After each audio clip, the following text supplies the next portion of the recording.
1950년대 미국의 섹시스타 마릴린 먼로가 있었다면 프랑스에는 브리짓 바르도라는 여인이 있었습니다. 브리짓 바르도, 절대 빼놓을 수 없는 세계의 유혹자였죠. 오늘 세계의 유혹자 8편에서는 4번의 결혼, 그리고 수없이 많은 남성들과 짧고 아찔한 연애를 즐겼던 이 관능적인 유혹자 브리짓 바르도에 대한 이야기입니다. 과연 그녀는 어떤 유형의 유혹자였고 지금 현재 근황은 어떨까요? 여러분들 구독 잊지 마시고요. 채널 고정하세요. 브리짓 바르도는 4번의 결혼, 그리고 100명이 넘는 남자와 여자와 열애를 했다고 알려진 5, 60년대 프랑스의 대표적인 섹시 심볼 여배우이자 가수였습니다. 1950년대 초 당시 그 브리짓 바르도는 처음으로 비키니를 입고 대중 앞에 선 여배우였습니다. 그리고 그녀의 그 과감한 패션과 스타일에 영향을 받았었던 이 기라성 같은 여배우들과 모델들이 참 많았고요. 그녀에게 영감을 받아서 음악을 만든 비틀즈가 있었습니다. 브리짓 바르도는 사실 우리나라에서 2000년대 이후에 평판이 안 좋아진 사건이 있긴 했었는데요. 오늘은 어떤 편견 없이 유혹자 브리짓 바르도에 대한 이야기만 하도록 하겠습니다. 자, 지금부터 그녀의 파란만장한 유혹의 이야기로 들어가겠습니다. 1934년 프랑스 파리에서 상류층 집안에서 태어나서 발레를 배웁니다. 한 미모하던 그녀는 15살이 되던 1949년 처음으로 Elle 잡지의 커버걸이 되죠. 당시에 40년대 그 프랑스 스타일은 크리스찬 디올의 의상과 전형적인 모자, 핸드백, 그리고 하이힐이었는데 4년이 지나고요. 브리짓 바르도는 완전히 다른 스타일로 어린 소녀들의 롤모델이 되면서 패션 아이콘이 됩니다. 자, 이런 그녀가 영화 오디션을 보게 되면서 유혹자의 길로 들어서게 되는데요. 16살 처음 영화 오디션에서 로제 바딤이라는 남자를 만납니다. 그 오디션에는 떨어지는데 그와는 사랑에 빠지죠. 당시 별 볼 일 없이 조연출이었던 로제와의 만남을 반대하던 그녀의 부모를 설득하다가 못해서 그녀는 자살 시도까지 하는데요.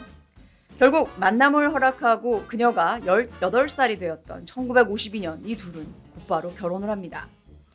브리짓 바르도가 세계적으로 이름을 알리게 되는 영화, 그리고 시는 여자를 창조했다는 바로 이 브리짓 남편의 로제 바딤의 처음 감독 데뷔작이었는데요. 이 영화는 전 세계적으로 데이트를 치죠. 이 영화에서 함께 출연한 유부남 배우 장-루이 트레티낭과 실제로 불륜에 빠져버리는데요. 그래서 둘 다 이 각자의 파트너와 이혼하고 2년간 동거에 들어갑니다. 브리짓 바르도와 이혼 당시에 로제 바딤이 밝히길, 나는 무슨 일이 일어나고 있었는지 알고 있었고 오히려 예상했습니다. 나만 사랑해주는 여자보다 나한테 불성실한 여자라는 건 알지만 그래도 그런 아내를 늘 갖고 싶었습니다. 나는 영혼이 있고 삶의 기쁨이 있는, 모험심이 있고 성적 호기심이 있는 그런 여자를 원했습니다. 이렇게 얘기했는데요. 사실 로제 바딤 또한 이 세기의 바람둥이였죠. 그 또한 생애 5번의 결혼을 합니다. 트랭티낭과 동거 중에 브리짓 바르도는 길베르 베코라는 가수와 바람이 나는데요. 재미있는 사실 중에 하나는 그 영화 그리고 시는 여자를 창조했다의 그 한 장면에 길베르 베코의 음악이 흐를 때 열광하는 그 브리짓 바르도의 장면이 있었는데요. 감독 로제 바딤은 이 미래를 예견했던 걸까요? 길베르 베코와 아주 짧은 연애도 잠시 사샤 디스텔이라는 젊은 가수와 또 열애를 합니다. 이렇게 해서 트랭티낭과는 헤어지게 되는데요. 헤어질 때 브리짓 바르도의 자살 시도가 있었다고 하는데요. 사실 바람이 난 건 그녀였는데 말이죠. 이 두 남자 다 트랭티낭과 이 동거 중일 때 만난 남자들이라는 사실이 그녀가 어떤 유혹자인지 대충 짐작해 하는데요. 이후 영화와 함께 출연했었던 자크 샤리에라는 배우와 1959년 브리짓은 2번째 결혼을 합니다. 브리짓은 혼전 임신을 한 채 결혼을 하는데요. 이듬해 아들을 낳죠. 이 원치 않는 임신을 했었던 26살에 자유분방한 브리짓 바르도는 엄마가 되기에는 준비가 되어 있지 않았습니다.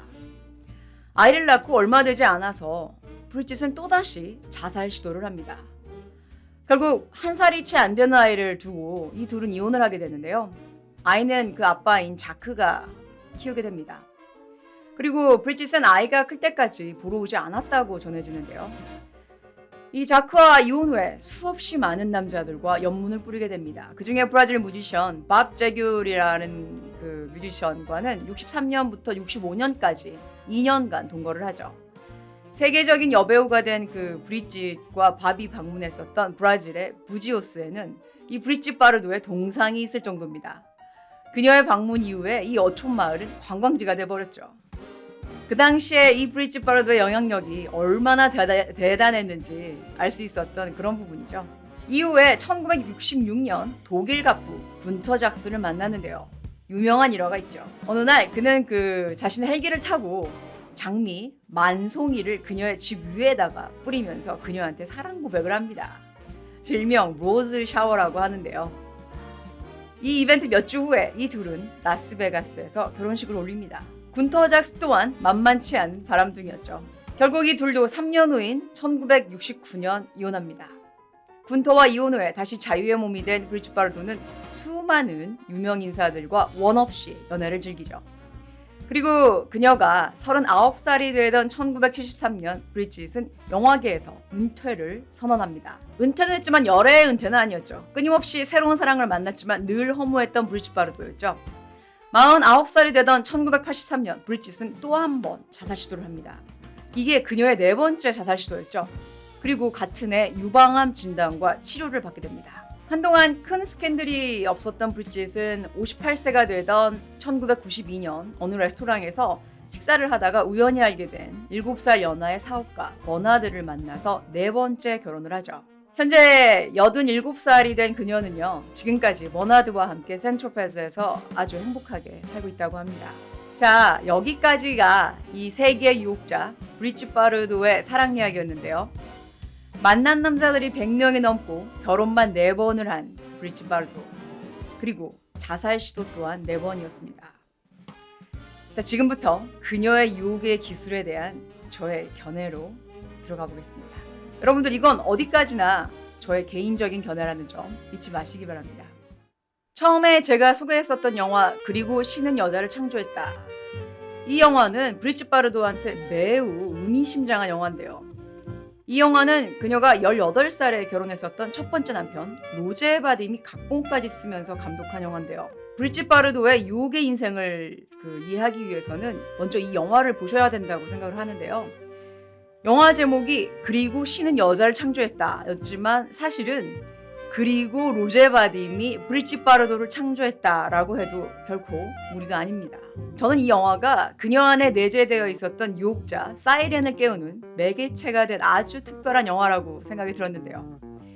그리고 어쩌면 로제 바딤이 브리짓 바르도의 미래를 예측한 게 아닐까 싶을 정도로 이 영화 속에 등장하는 줄리엣은 미래의 브리짓 바르도의 페르소나가 됩니다. 어쩌면 반대로 이 영화를 통해서 진정한 그녀 자아를 찾은 것일 수도 있겠습니다. 브리짓 바르도의 유혹자 유형은 전형적인 세이렌이죠. 즉 요부형 타입의 유혹자인데요. 매우 관능적이고 그런 관능미를 자신 있게 연출하고요.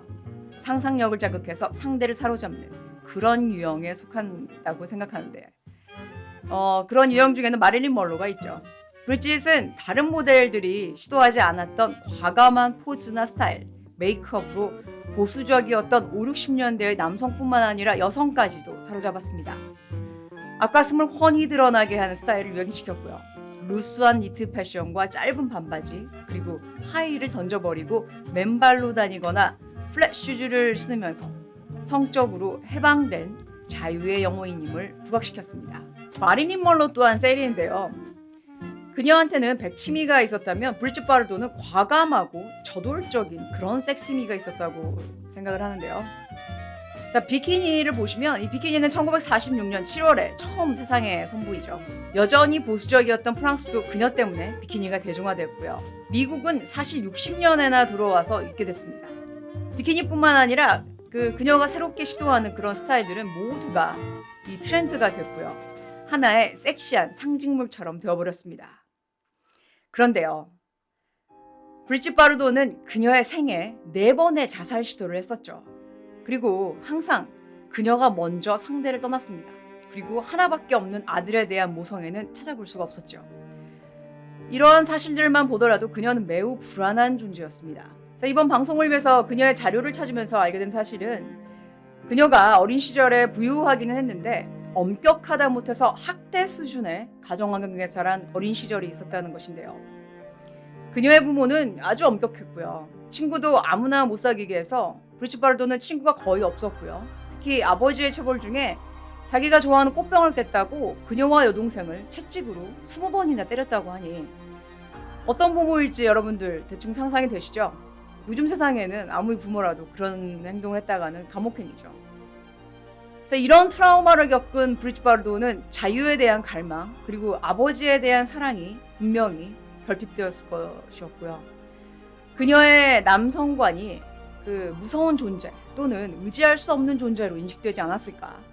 그래서 정착하지 못하고 불안하고 매여있질 못하고 자유를 갈구하면서 자신이 먼저 새로운 사랑을 찾아 떠난 게 아닐까 싶은 그런 생각이 들었습니다. 그리고 부모로부터 받은 자신의 상처가 아직 치유가 되지 않고 오히려 보살핌이 필요한 그녀는 엄마가 될 준비가 전혀 되지 않았음은 본인도 인정을 했었습니다. 자, 이러한 요소들이 허무함과 이 상실감을 느낄 때마다 극단적인 선택을 생각하게 하는 이런 나약한 존재로 만들지 않았을까 하는 그런 생각이 들었는데요. 브리짓 바르도는 타고난 관능의 미와 끼를 가진 유혹자임은 분명합니다. 그런데 자신이 살기 위해서 유혹자 세이렌을 선택했다고 저는 생각하는데 여러분들은 어떻게 생각하시나요? 앞서 얘기한 것처럼 첫 번째 남편 그 로제 바딤은 그녀를 정확하게 꿰뚫고 있었는데요. 그가 각본 감독을 맡은 영화 그리고 신은 여자를 창조했다 해서 그녀에 대해서 소름이 끼칠 정도로 너무나 잘 설명해주는 그런 장면이 있었습니다.